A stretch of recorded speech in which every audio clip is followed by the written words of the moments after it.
first. Since you've all been looking, or many of you have been looking at the rocks in the lab, can anyone tell me what this particular rock might be?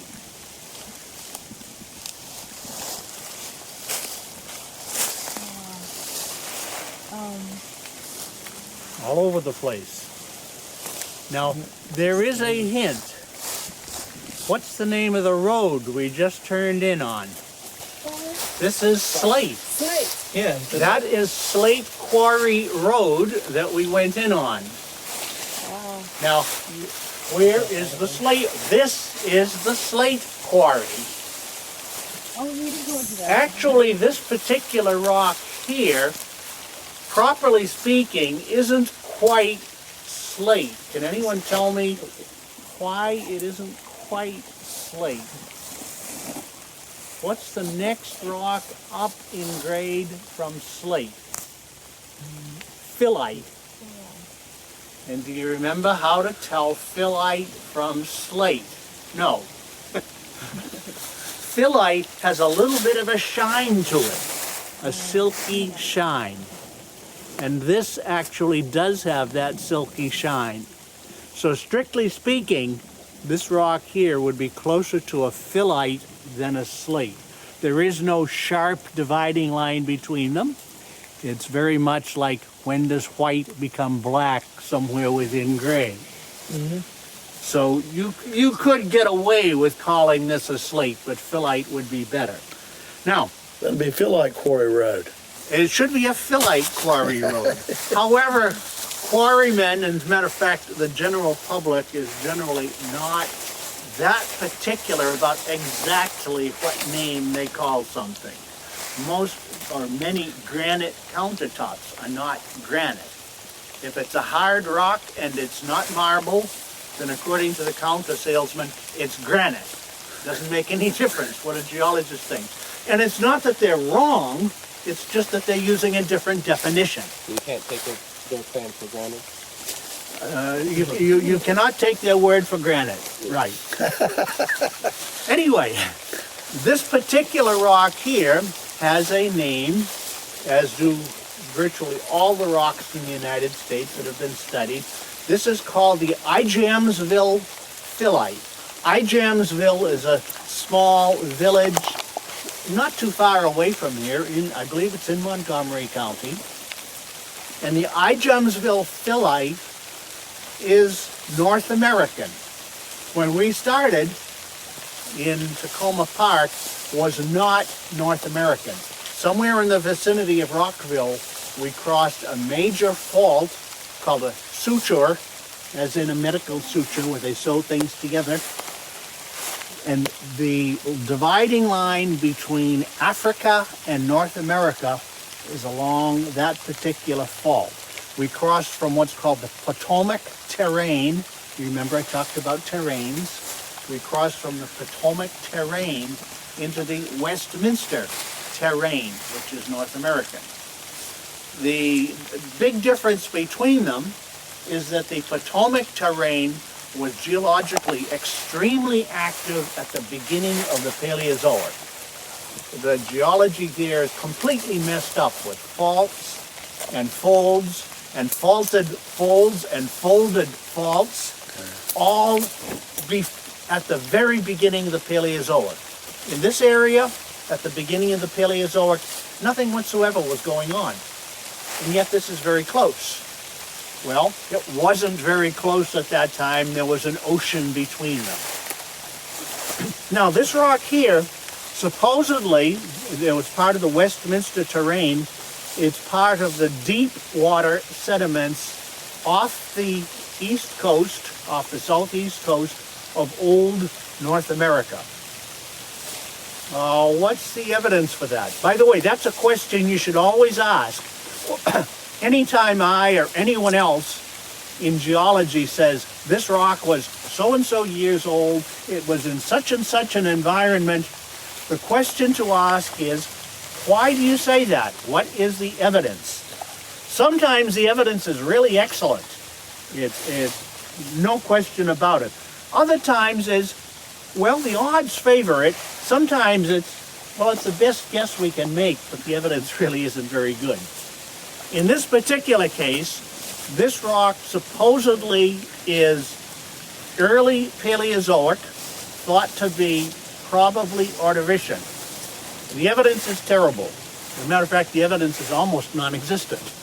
There is no radiometric evidence here, because there were no radioactive elements in here that can give you the date, and there are no fossils. Now, what you often do in that case is try to project geologically from a rock like that to some place that does have fossils. You can follow the rocks along, but the difficulty here is on both sides of this band of rocks, it's faults. You cannot follow it successively.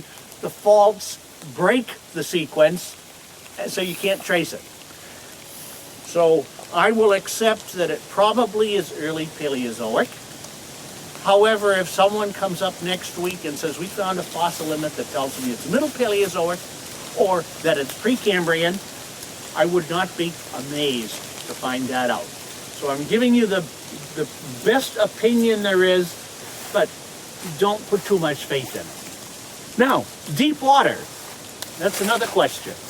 Why do we think it's deep water? What color is it? Dark. Dark sediments generally mean it was deposited in an environment without much oxygen in it. Dark color generally comes from one of two things. A very finely divided iron sulfide in a rock.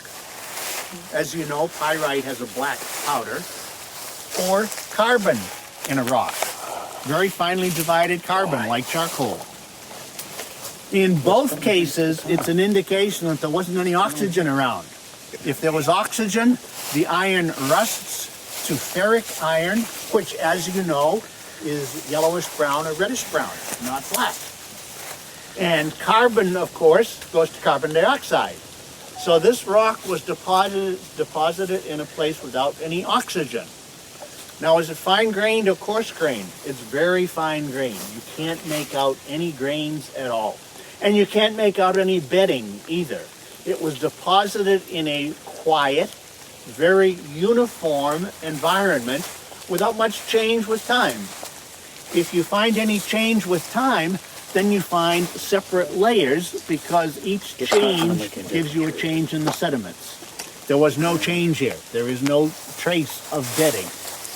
Therefore, the guess is it was a nice, quiet, deep water environment without much oxygen in it. That's the evidence for it. And it generally seems to work out that way. That seems to be pretty good evidence. Now, I said there was no bedding in it. Obviously, it does have a very nice cleavage to it. Now, this rock splits beautifully, as you just saw. So it does have a good cleavage. It's a low-grade metamorphic rock, and you've had a whole bunch of new sheet silicates forming perpendicular to the pressure. Where did the pressure come from, by the way? The water. No, the pressure didn't come. That would be parallel to the bedding. We don't find any bedding here, and it's standing up on end. This rock was affected by the mountain building that went on after this rock was deposited. All of the rocks in this area do have a pronounced cleavage to them, a foliation. Now here, I would have trouble convincing you that this is not the bedding. It could conceivably be that we're looking at a shale here, and we're looking at the bedding. Our next stop will disabuse you of that notion. I can show you that there is both bedding and cleavage, and they are at an angle to one another. And the cleavage there is parallel to the cleavage here, and so it's probably the same cleavage. Okay? Any questions? What sort of mineral is that? It's the... Well, the sheet silicates, in this particular one, you can't tell looking at it, it's far too fine-grained. But what it undoubtedly is chlorite, which is the green sheet silicate, probably a little bit of extremely fine-grained muscovite, and some newly formed clay minerals as well, all of which are sheet silicates. And I can't demonstrate that because you need the special equipment to do it in the lab. Clay minerals are hell to work with. It's a specialized thing. Okay, let's get back in the car, and we have just a very... Come on. let's see if I can find a loop. I know who to find. This is a good thing. You alright? It's a bit slippery here. Yeah, that's what I was doing. Watch out for the... Watch out for the water, yes. Yeah, well, I was going to say the wood is probably... Okay, here we go. Oh, that's quartz? It's quartz. Massive piece of quartz. Good. It's a massive piece of quartz, and it's cutting across the cleavage there. You can see the cleavage is dipping at a steep angle, and we've got that quartz vein cutting across it. Okay, we have a sequence. Is that an intrusion? Yes, it's an intrusion, but it's not an igneous rock. Okay. Quartz melts at something like 1700 degrees Celsius, which is a fantastically high temperature. And these rocks here were cooked at maybe 300 or 400 degrees. That doesn't compute. That doesn't work. And there's no sign of any cooking near the quartz vein. Liquid quartz, molten quartz, is unknown. Nobody has ever found any because we just don't get that high. However, quartz is very soluble in very hot, what's called supercritical water. A few hundred degrees under pressure, water will dissolve quartz quite easily. So when this rock was being cooked, water was cooked out of it. That water was forced into cracks, escaped along cracks, and as it cooled down, as it moved away, it deposited the quartz. So that is what's called a hydrothermal quartz vein. Hydrothermal translates from Greek, hydro, water, thermal, hot.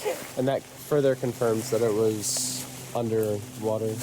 Oh, no. This is water derived from the sediments themselves. Okay.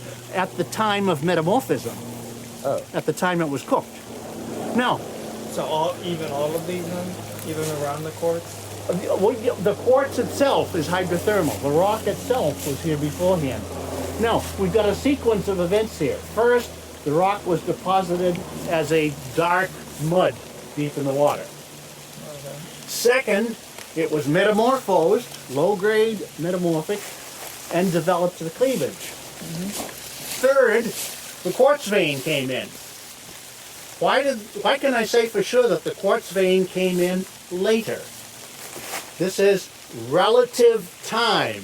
If you remember, I asked questions about relative ages. Is it the angle? It's a cross-cutting. Yeah. It cuts across. Yeah, it's the angle between that quartz vein and the cleavage. The quartz vein cuts across the cleavage, therefore the quartz vein is later than the cleavage. Okay. So we've got a time relationship here. Might mention, by the way, although you don't find it here, Montgomery County does have gold mines in it, out by Great Falls, and quite a bit of gold was actually found there. Okay. Quartz is also, gold, if you add a little bit of chloride to the water, like salt, at hot water temperatures, supercritical temperatures, gold is quite soluble in water if there's chloride present. And so quartz veins often contain, not often enough, but sometimes do contain gold. They do in Montgomery County, and the gold in California is derived the same way. When it's found in the rock rather than in streams, it's found in quartz veins cutting across slate, just like here. Slate, phyllite, almost the same thing. One last bit of information. I mentioned the Igemsville phyllite. In this country, all the rocks are named for some place, some location where that rock is exposed. So Ijamsville Phyllite is named for Ijamsville, and all the rocks that we're going to see today have some geographic name attached to them where you can see them. But that's where the name comes from. Okay, let's get back out of the rain and